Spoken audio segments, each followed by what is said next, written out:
درود عزیزان، به یه ویدیوی دیگه خوش اومدین. میخوایم یه قسمتی رو به کانال اضافه کنیم. اونم اینه که سریال هایی که میاد رو با این عنوان که این سریال رو ببینیم یا نبینیم یه قسمتی از کانال باشه. توی این ویدیو میخوام 2 قسمت از پخش ترکیه سریال یتیمان یا بی سرپرست ها رو براتون بگم که اسم ترکیش هست صاحب سیزلر. توی شبکه‌های ماهواره‌ای به اسم یتیمان هستش. این 2 قسمتی که من براتون تهیه کردم یعنی میشه 6 قسمت از قسمت‌هایی که ماهواره براتون پخش میکنه. ازتون میخوام صبور باشین تا آخر ویدیو نگاه کنین. اول یا وسط ویدیو رو نبینین بعد بیاین بگین که ما که اینا رو دیده بودیم، چون این دقیقاً میشه 6 قسمت از پخش ماهواره‌ای. من یه دید کلی اول از سریال بهتون میگم، بعد میریم سراغ روایت. این قسمتی که الان دارم میگم اسپویل نیستش، ولی توی روایت دیگه اسپویل. من اونو جدا میکنم که دیگه هر کسی که میخواد روایتش رو ببینه دیگه راحت باشه. سریال یتیمان داستان یک خانواده‌ایه که توی جنگل اول زندگی میکنن. یه خانواده 8 نفری، 6 تا بچه توی جنگل یه زندگی خوش و خرمی رو دارن، ولی زندگی در جنگل براشون دوام نمیاره. به دلیل کشته شدن پدر و مادر بچه‌ها مجبور میشن که اونجا رو ترک کنن. این سریال با سریال هایی که شاید شما دوست داشته باشین همخوانی نداشته باشه. یعنی ببینید قیافه های آفتاب سوخته و به هر حال دارن توی جنگل زندگی میکنن دیگه. سر و وضع شهرنشین نیستش، مگر اینکه در قسمت‌های بعدی که حالا مثلا میان شهر یه مقداری تغییر بکنه، ولی تو اون محله‌ای هم که دارن میان محله‌ای نیستش که خیلی اشرافی باشه. پس ما قرار نیستش که خیلی خونه‌های اشرافی، پلان‌های اشرافی ببینیم، ماشین‌های آنچنانی توی این فیلم ببینیم.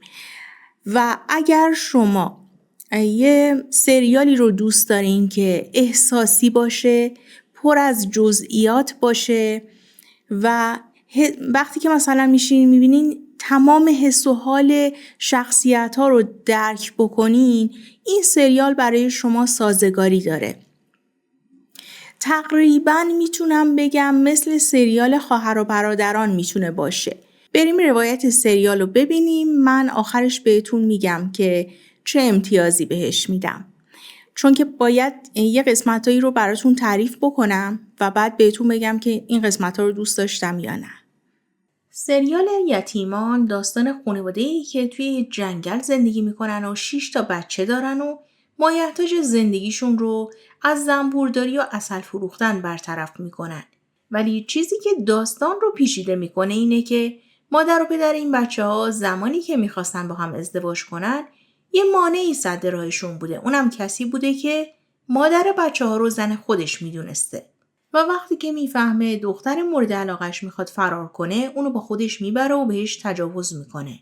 احتمال خیلی قوی دختر اول این خانواده هم از اون تجاوزه، ولی مردی که عاشق مادر بچه‌هاست همه بچه‌ها رو به یه چشم میبینه و اونها رو بزرگ کرده و یه خانواده خیلی بزرگی تشکیل داده. این خانواده یه زندگی جنگلی دارن. وقتی هم که میخوان برن به شهر مایحتاجشون رو بخرن خیلی با احتیاط و ملاحظه میرن و میان که کسی نشناستشون که بخواد پیداشون کنه و توی جنگل هم یه تنابایی کشیدن که اگر کسی خواست از اون مرز رد بشه زنگ بخوره و متوجه بشن. یه شب که همه خوابن زنگ‌ها به صدا در میاد و متوجه میشن که آدمای غریبه اومدن. مرد زن و بچه‌ش رو میفرسته به اون سمت جنگل که توی مخفیگاهشون قایم بشن و وقتی که صدای شلیک میاد مادر خانواده طاقت نمیاره و میره به سمت شوهرش. در واقع همون مردی که این زن رو میخواسته و بارها تلاش کرده بوده که بیاد و اینا رو پیدا کنه الان پیداشون کرده و زن و مرد رو با هم میکشه. بچه‌ها هم وقتی که میان و میبینن که پدر و مادرشون کشته شدن مجبور میشن که اونا رو همونجا رها کنن و فرار کنن. توی مسیر پشت یک کامیون قایم میشن و وقتی هم که توی ایست بازرسی میرسه از اون کامیون پیاده میشن و خودشون رو به شهر میرسونن. اول توی یه مسجدی میخوابن، ولی وقتی که متصدی اونجا میاد به خاطر اینکه شناسایی نشن فرار میکنن. همچنان یاووز به دنبالشونه که پیداشون کنه. بچه‌ها میرسن به یه محله‌ای توی استانبول که فکر میکردن یکی از آشناهاشون اونجاست. در واقع توی اون محله 2 برادر هستن که با همدیگه سالهاست قهرن و اونا هم مسائل خودشون رو دارن. یه خواهرم دارن که سالها قبل با یه نفر توی رابطه بوده و حامله شده بوده. یکی از برادرها به خاطر غیرت و اینکه اون شخص میخواسته خواهرش رو با بچه‌ای توی شکمش ول کنه، اون مرد رو کشته و حالا از خانواده خودش طرد شده و اون کسیه که آشنای پدر این بچه‌هایی که توی جنگل زندگی میکردن. برادر بزرگتر سعی میکنه بره برای بچه‌ها غذا بیاره و دونرایی که گوشه خیابون برای گربه‌ها گذاشتن و میره براشون میاره. تا زمانی که برادر بزرگترشون بیاد میخواستن سیمیت بخرن که صاحب سیمیتا باهاشون درگیر میشه و یکی از پسرای محله که از همون خانواده است میاد که کمکشون کنه. ولی برادر بزرگتر بچه‌ها جیمو خوشش نمیاد و با همدیگه درگیری پیدا میکنن و اینجا آشنایی یوسف با بچه‌ها رقم میخوره. بچه‌ها مجبور میشن برن کنار خیابون بخوابن و یه نفر میاد بهشون میگه من براتون یه خونه پیدا میکنم و شماها رو میبرم اونجا، به خاطر اینکه نمیخوام بچه‌ها گوشه خیابون بخوابن. در واقع اون آدم یه فرد کلاش بوده و اینا رو میبره خونه خواهرش که کلیداش دستش بوده. برای اجاره خونه دستبند خواهر بزرگتر رو ازشون میگیره و تا میان به خودشون بجنبن که یه غذایی اونجا درست کنن و بخورن، صاحب خونه میاد و بیرونشون میکنه. دوباره اونجا هم یوسف میاد و وساطت میکنه و نمیذاره که به پلیس زنگ بزنن. بچه‌ها از پلیس میترسن به خاطر اینکه فکر میکنن یکی از آدمای یاووز رو اون شب کشتن. ولی در واقع اینطوری نیستش. یاووز یه مادری داره که از خودش بدتره. دنبال اینه که نوش دختر بزرگه یعنی عزیزه رو براش بیارن. لطفاً کانال رو سابسکرایب کنین و اگر ویدیو رو دوست داشتین حتما لایک کنین. یه قسمتایی از روایت رو دیدیم. اینجا ما یه شخصیتی داریم به اسم یاووز که وقتی که من دیدمش واقعا یاد جبار سینگ فیلم شعله افتادم. یعنی یه جبار سینگی از وجودش زد بیرون و یک مادر داره که حالا ما اسمش رو نمیدونیم ولی از خودش سنگدلتر و بدتره. یوسف بچه‌ها رو میبره به موتورخونه آپارتمانشون. اونجا بهشون جا میده.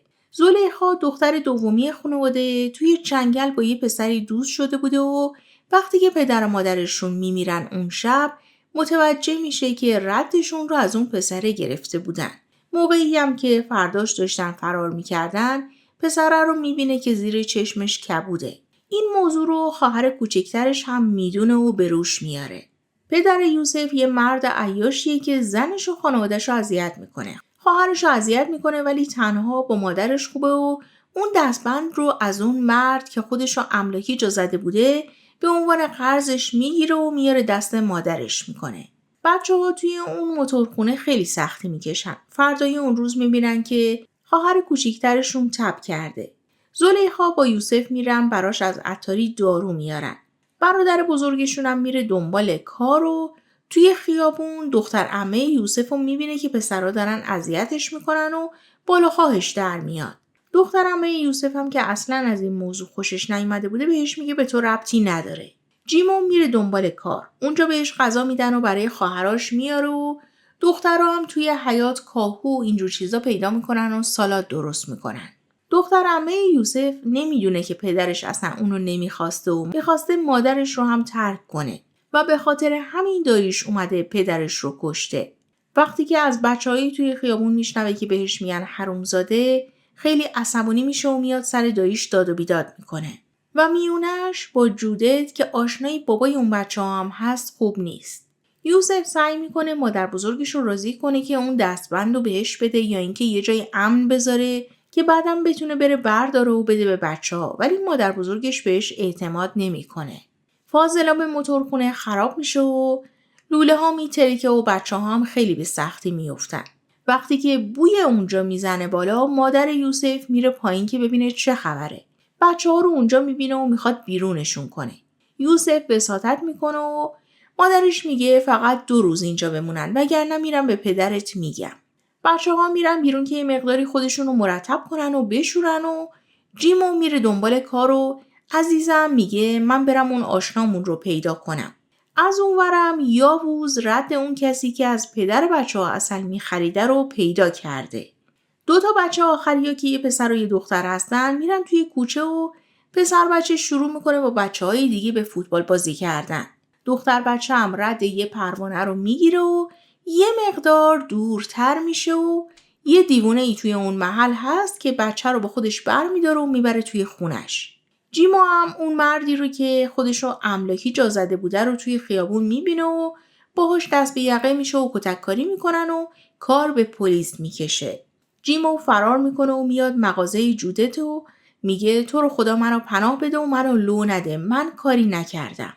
همه به دنبال دختر بچه هستن که بالیم نام داره. بالیم یادش میاد که پدرش بهش گفته بود اگر جایی گیر افتادی یه آتیش کوچیک درست کن که ما بتونیم پیدات کنیم. به خاطر همین کبریتو میکشه و سعی میکنه که آتیش درست کنه و خونه اون زن رو به آتیش میکشه.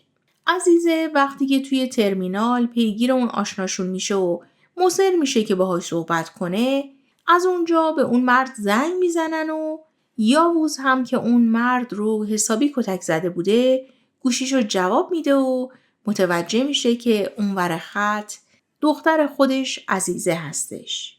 امیدوارم که از دیدن روایت لذت برده باشین. همونطوری که دیدین اولش هم گفتم جزئیات خیلی زیاده. یعنی من سعی کردم که این 6 قسمت رو یعنی 2 قسمت ترکیه رو حتما ببینم تا بتونم برای شما یه روایت بسازم. چون واقعا با دیدن یه قسمت نمیتونستم این کار رو انجام بدم. نظر من این نیستش که این ویدیو رو من به صورت روایت بخوام توی کانال بذارم. یعنی فکر میکنم که اون حالا کلمه‌ش هم پیدا نمیکنم، قدرتش رو نداره برای روایت کردن. من بهش 5 میدم از نمره 10 برای دیدن این سریال. ممکنه حالا سلیقه شما باشه یا نباشه. لطفاً توی کامنت ها برام بنویسین که چه سریال هایی رو دوست دارین براتون روایت کنم یا اینکه کدوم بازیگرا رو دوست دارین براتون حواشی بازیگرا بذارم. مرسی که تا اینجا همراه من بودین. خدا نگهدارتون تا ویدیوی بعدی.